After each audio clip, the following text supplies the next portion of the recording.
The year is 2021. COVID has mutated and is attacking our streaming services. It's infected all of our physical discs, DVDs, box sets, albums, gone.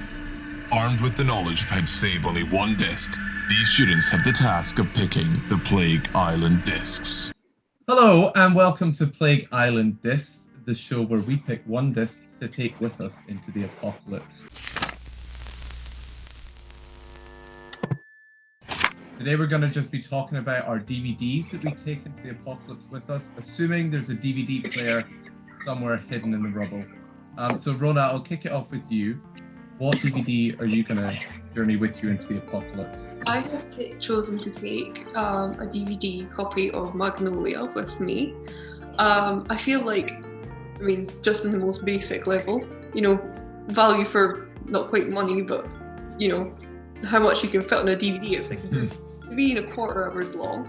I've got plenty of watching in there for however many times I end up watching this.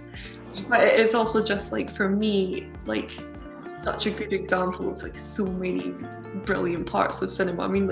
You've got the acting.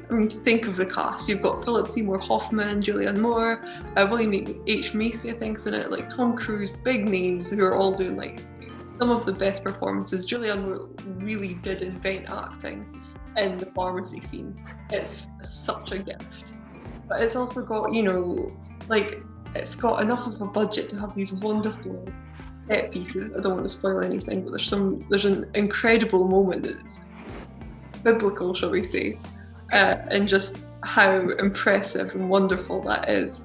But also it's so human and following the sort of interconnected lives of all of these sort of different people and their little stories. There's so many little things that you could focus in on in terms of rewatchability, but also just, I don't know, if I'm stuck just in the plague, just a little bit isolated, then I want to be able to watch these sort of human stories, and I think it's great for that. And finally, it does have some wonderful music. I'm glad that we managed to get Amy Mann on a Paul Thomas Anderson film with all sort of everything that it has going on. It kind of just hits so many good points. That's why I would take it with me. I haven't seen it. Oh. But... I don't spoil anything then. It's good. And again, there's not much to spoil, but there are some big moments that are worth kind of hitting you at the time.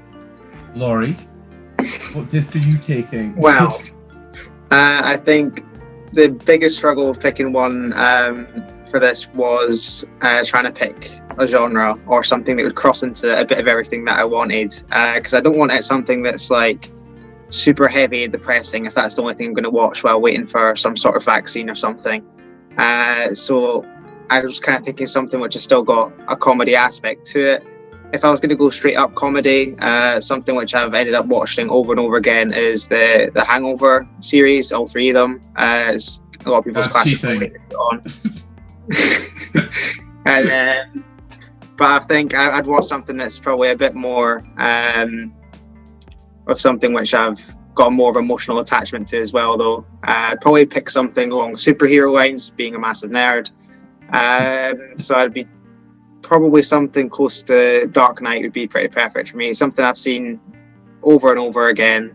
I know half the script off by heart, so it's already proven that I can watch it over and over again. So I think that's probably a pretty safe option for me. I'm sure everyone's heard people talk about it. It's not exactly a little hidden gem. It's one that I've watched since it came out. Still watch it kind of once a year or so. So I haven't got bored of it yet. So I think that's probably what I'd go for. I only saw The Dark Knight last year, and I didn't realize that I hadn't seen it because I've seen The Dark Knight Rises. Yeah. And I was watching it and I was like, I've never seen this movie before. I think it's better than Dark Knight Rises. Way better. Yeah, I think it's closer than people think it is, but I do think it is definitely much better. I just think everyone's so good in it. The cast is just perfect. They play the roles to a T. When growing up with plenty of Batman, and if I was going to pick what the characters would be like in my head, everyone that was in the cast was just perfect to what I imagined them to be. and obviously strong performances from them all. I love the soundtrack as well. Hans Zimmer is a god on earth, so I think that's definitely what I'd go for. I like as well that it's not really a Batman movie. It's Yeah, a movie. yeah, exactly. Yeah, still got plenty of superhero aspects that will Mhm. satisfy my nerdy needs, but I've still got a more serious film where I can enjoy actual like proper cinema. Nice. I'm a nerd as well. So my pick's sort of nerdy. I was gonna pick something else, but then so my pick is actually Guardians of the Galaxy. It's not the most cinematically amazing film in the world, but it has an amazing soundtrack. So if I didn't want to watch it, I could just listen to the soundtrack at the same time. It's got some good comedy, it's got some great action. I just think it's a perfect rewatchable film. It's very typical superhero-like, but you know, if it's something I need to pick me up, I don't mind sticking that on and having a laugh and just going with that. Nah, yeah, definitely a solid choice. Yeah. Nice.